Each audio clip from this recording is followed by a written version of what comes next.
नमस्कार दोस्तों, मैं अंकुर उपाध्याय स्वागत करता हूं आप सभी का एक बार फिर से अपनी नई वीडियो में।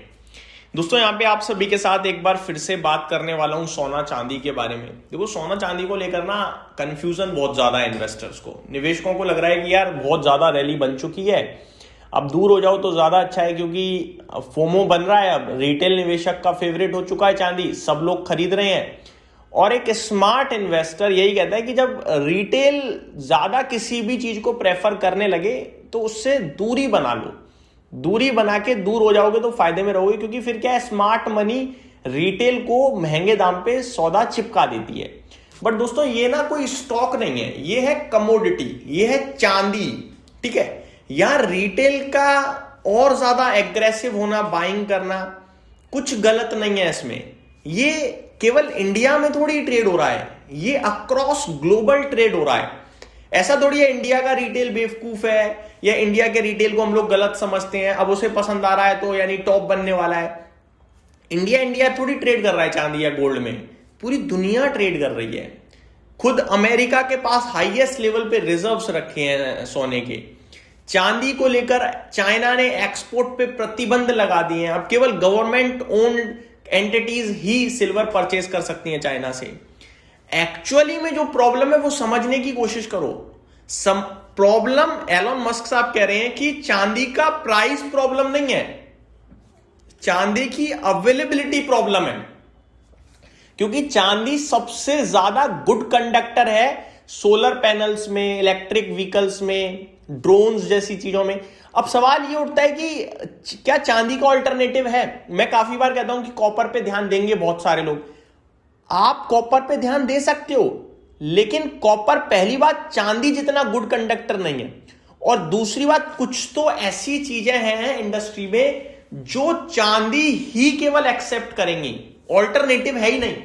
और अगर देखो, आप और हम पेपर पे चांदी खरीद रहे हैं, ठीक है, ईटीएफ के माध्यम से, म्यूचुअल फंड के माध्यम से, कुछ भी कर लो आप, ये फिजिकल तो नहीं है। ये आपके पास चांदी का बिस्किट, अभी मान के चलो मैं हूं, मेरी पोर्टफोलियो में एग्जांपल के रूप में 10 लाख का चांदी पड़ा है, लेकिन मेरे को यहां पे एक काजू कतली, यहां पे उस पे चांदी कोटिंग करनी है काजू कतली पे, मैं कर सकता हूं क्या? मेरे पे 10 लाख का चांदी है, फिर भी कर सकता हूं? नहीं कर सकता। क्यों?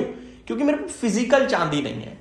ठीक है, तो कहने वाली बात यह है कि चांदी की जरूरत फिजिकल लेवल पे बहुत हैवीली बढ़ रही है, और फिजिकल लेवल पे चांदी उपलब्ध नहीं है। निवेश तो हम सब कर सकते हैं, लेकिन जब बात होगी यूज करने की, तो यूज करने के लिए चांदी थोड़ी बचेगा।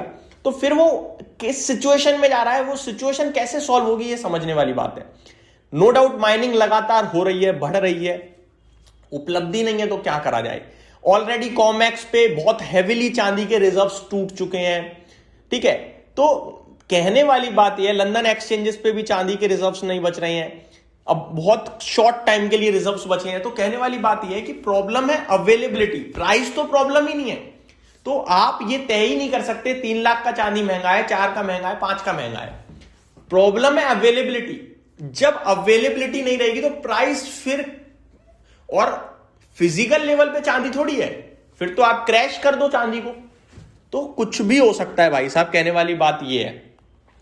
अब आते हैं दोस्तों मुद्दे, जो अपडेट है। अपडेट ये है कि एक बार फिर फ्रेश लाइफ आई लग गया है।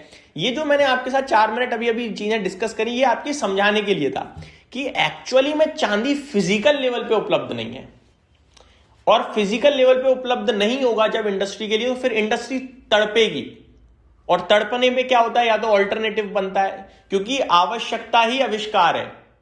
तो आवश्यकता होगा नहीं चांदी, तो कुछ ना कुछ उपाय निकलेगा। फिर उपाय निकल गया और सॉल्व, मतलब वो सक्सेस कर गया, तो फिर चांदी की डिमांड कट गई, और फिर वो क्रैश हो सकता है उस सिचुएशन में।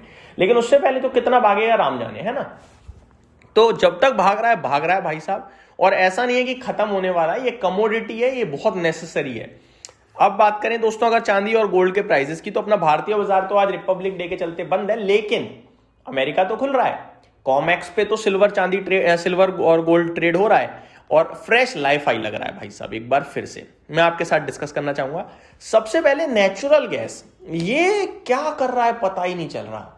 16.5% ऊपर नेचुरल गैस ट्रेड कर रहा है अभी, 16.5%, मामूली नहीं होता भाई साहब। अब आता हूं गोल्ड पे। फ्रेश लाइफ हाई लगाया है गोल्ड ने, पहली बात।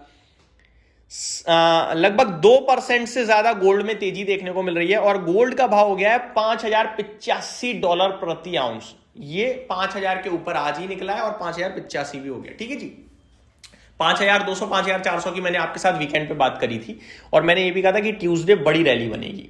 अब मेरे को पूरी उम्मीद लग रही है ट्यूसडे कल के लिए धमाका हो सकता है सोने चांदी में।